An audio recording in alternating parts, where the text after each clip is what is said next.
So welcome to my third video on specifically talking about the customization and the personalization, and this is becoming very important, and which was not possible before the lockdown happened.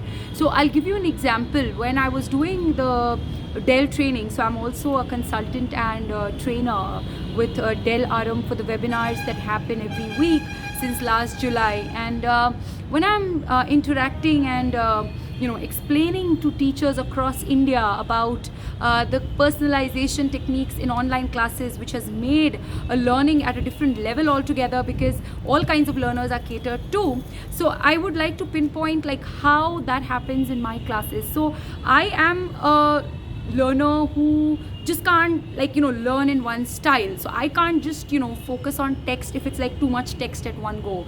I cannot I can, but I don't like it since my childhood when it's just one kind of learning. I really get stimulated and excited to learn when it's visuals, when it's sounds as well, when it's involving me in the process of learning, or when it's about physically doing something or physically moving yourself. So all kinds of learners are important. And I was also into sports. I was also into all kinds of activities at school. It's very, very active. So I know that all kinds of activities really excite a child, and a child doesn't really open up to all kinds of activities, possibly because the child doesn't see like how they'll get comfortable in that environment, or instructions are too difficult to follow.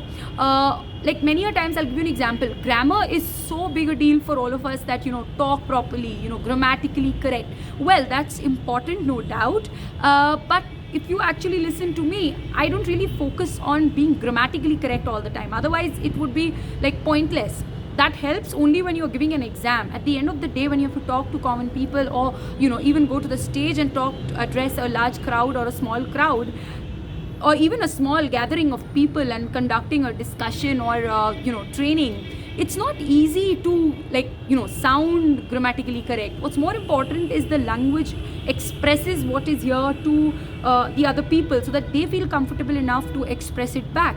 The other thing is different types of learners. Also, many people feel scared when they see a lot of data in front of them. Be it, for some it could be text, for some it could be videos. So I'll give you an example. When they see too many images, children also get scared. Even though video might seem like a very exciting idea, or pictures or writing, depends from child to child, but at some point they get exhausted if there's too much of content, and they start losing on the information or the task at hand. So what is very important is to break it down into smaller capsules, to give a lot of support while the child is learning and absorbing all that information. That's one.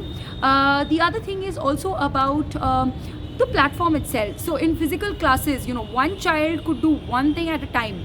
If somebody else did something else, it was sort of a distraction, that the other children were distracted, they started doing that, and that took away all the discipline. So it was very difficult to really manage a class in that scenario, because you can't, they're all seeing each other. So if they're not happy with something, it's going to be like, let me do, pull somebody else's thing. So they can be a little naughty. But here, and that's fine. But what I'm trying to say here is, when it's about the personalization aspect with technology, which is the magic I've discovered during this entire period, and what I've realized is, simultaneously children could be typing, children could be sharing screens, children could be talking, children could be writing in their own copies, or making something with their hands.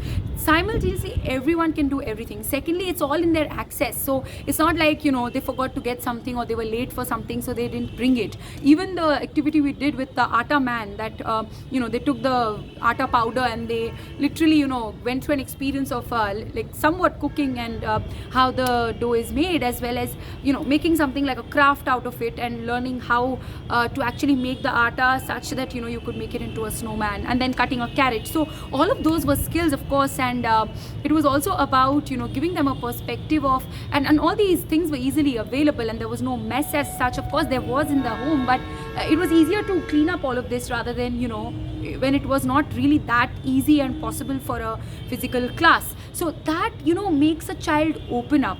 Also, another aspect is the child is in their natural environment, which is their home. So, a child could be so many times, parents would say, ma'am, aapke samne aisa hai. In front of you, the child is like this.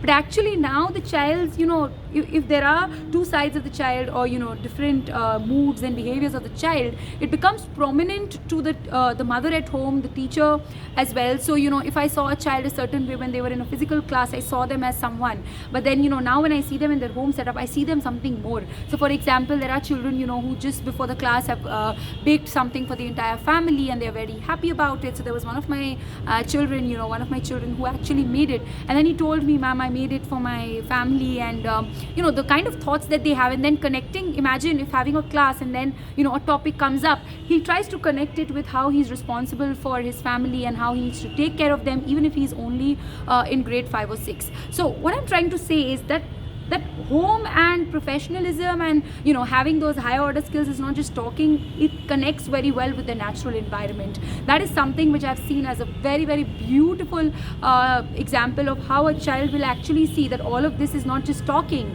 but it connects because of the activities they've done before or after, and how they go back and tell their parents. Or sometimes I have like an audience that I'm not aware of, so many times parents say that there were other people also listening to the child, and it was so wonderful to listen how he or she is expressing themselves. So yes, personalization has gone to a whole new level now, and I'm very, very inspired by this change in children. And that is something one father pointed out in one of the Facebook lives, that he saw his son, and he commented in the group that all of the children had their own unique talents, and he is a good professional himself. So there was a conversation I had along those lines as well on professional stuff about the things that he does, trainings.